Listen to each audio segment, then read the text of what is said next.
आझाद मैदानावर सध्या सरकारी शिक्षकांच्या आंदोलनाने सर्वांचंच लक्ष वेधलंय। हजारो सरकारी शिक्षक आपल्या हक्कांसाठी रस्त्यांवर उतरले। त्यांच्या मागण्या, त्यांचा लढा आणि या आंदोलनाला मिळालेलं राजकीय पाठबळ यामुळे महाराष्ट्राच्या राजकारणात खळबळ उडाली। खासदार सुप्रिया सुळे यांनी या आंदोलनाला भेट देत थेट मुख्यमंत्री देवेंद्र फडणवीस यांच्यावर निशाणा साधलाय। शिक्षकांनी तर सुप्रिया सुळे यांच्याकडे बहिणीचा भाऊ ऐकेल असं म्हणत उपमुख्यमंत्री अजित पवार यांच्याशी चर्चेची मागणी केली आहे। बरं, सुप्रिया सुळे यांनी स्वतःच्या भावाला सेफ करून थेट मुख्यमंत्र्यांवर हल्लाबोल केलाय। तुम्हाला प्रश्न पडला असेल, या आंदोलनात नेमकं असं काय घडलं ज्याने सुप्रिया सुळेंनी एवढा आक्रमक पवित्रा घेतला? याबद्दल मी तुम्हाला सविस्तर सांगते। मात्र तत्पूर्वी चॅनलवर नवीन आला असाल तर इकडे खाली दिसत असलेल्या सबस्क्राइब बटनवर लगेचच क्लिक करा आणि महत्त्वाचं म्हणजे व्हिडिओ शेवटपर्यंत नक्की बघा। तुम्हाला माहित असावं म्हणून सांगते, राज्यातील सुमारे 5000 खासगी विनाअनुदानित शाळांना टप्प्याटप्प्याने अनुदान देण्याचा निर्णय ऑक्टोबर 2024 मध्ये अधिवेशनात घेण्यात आला होता। मात्र त्यानंतर 10 महिने उलटूनही अद्याप निधीची कोणतीही तरतूद सरकारने केली नाही। त्यामुळे शिक्षकांमध्ये तीव्र संतापाचं वातावरण पसरलंय आणि याच पार्श्वभूमीवर 8 आणि 9 जुलैला राज्यातील शाळा बंद ठेवण्याचा निर्णय घेण्यात आला। राज्यामध्ये सध्या 5884 अंशतः अनुदानित खासगी शाळा आहेत। यामध्ये 820 प्राथमिक, 1984 माध्यमिक आणि 3040 उच्च माध्यमिक शाळा आहेत। या शाळांमध्ये एकूण 3513 प्राथमिक, 2380 माध्यमिक आणि 3043 उच्च माध्यमिक तुकड्या कार्यरत आहेत। एकूण 8602 प्राथमिक शिक्षक, 24028 माध्यमिक शिक्षक आणि 16932 उच्च माध्यमिक शिक्षक आणि शिक्षकेतर कर्मचारी या शाळांमध्ये कार्यरत आहेत।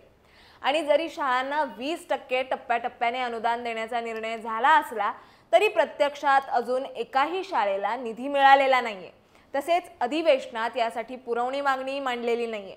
परिणामी शिक्षक आणि शिक्षकेतर कर्मचाऱ्यांमध्ये संतप्त भावना व्यक्त होतात। या पार्श्वभूमीवर विनाअनुदानित शिक्षक समन्वय संघाने आझाद मैदानात धरणे आंदोलन सुरू केले। मात्र शासनाकडून याकडे सातत्याने दुर्लक्ष होत असल्यामुळे 8 आणि 9 जुलैला राज्यातील सर्व संबंधित शाळा बंद ठेवण्यात येणार आहे। या दिवशी सर्व शिक्षक आझाद मैदानातील आंदोलनात सहभागी होणार असल्याचं समन्वयक संजय डावरे यांनी स्पष्ट केलंय। सरकारने तातडीने शाळांना टप्पा अनुदान वितरित करावी अशी मागणी शिक्षकांनी केली असून अन्यथा आंदोलन अधिकच तीव्र करण्याचा इशाराही दिलाय। या सर्व पार्श्वभूमीवर आज मुंबईत आझाद मैदानामध्ये राज्यातील विनाअनुदानित शिक्षकांच्या आंदोलनात खासदार सुप्रिया सुळे सहभागी झाल्या होत्या। यावेळी शिक्षकांनी भावनिक होऊन सुप्रिया सुळेंकडे अशी मागणी केली की सगळं तुमच्या भावाच्या म्हणजेच अजितदादांच्या हातात आहे। बहिणीचा भाऊ नक्की ऐकेल, तुम्ही तुमच्या भावाला आधी सांगा, ते मागण्या मान्य करतील।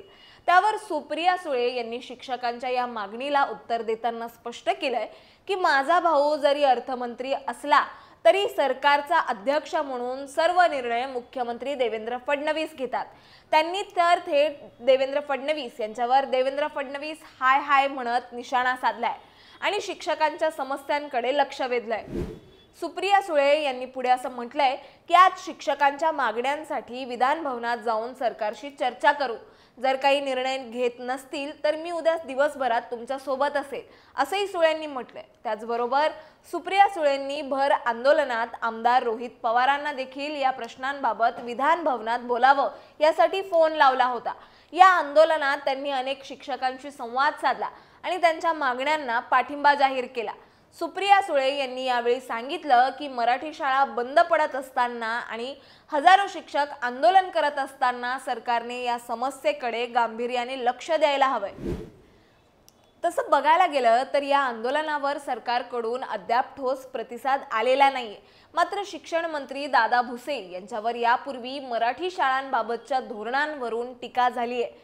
शालेय शिक्षण अभ्यास समितीने त्रिभाषा सूत्राच्या अंमलबजावणी विरोधात आंदोलन केलं होतं, ज्यामध्ये दादा भुसे यांच्या राजीनाम्याची मागणी करण्यात आली होती। शेवटी काय, आझाद मैदानावरील शिक्षकांचं आंदोलन आणि सुप्रिया सुळे यांचा सहभाग यामुळे महाराष्ट्राच्या राजकारणात नव्या चर्चांना तोंड फुटलंय। शिक्षकांचा हा लढा आणि त्याला मिळणारं राजकीय पाठबळ येत्या काळात काय वळण घेतं हे बघणं महत्त्वाचं ठरेल। तुम्हाला याबद्दल काय वाटतं हे आम्हाला कॉमेंट्समध्ये नक्की कळवा आणि अशाच व्हिडिओ बघण्यासाठी लगेचच सबस्क्राईब करा प्राईम टाईम महाराष्ट्रला.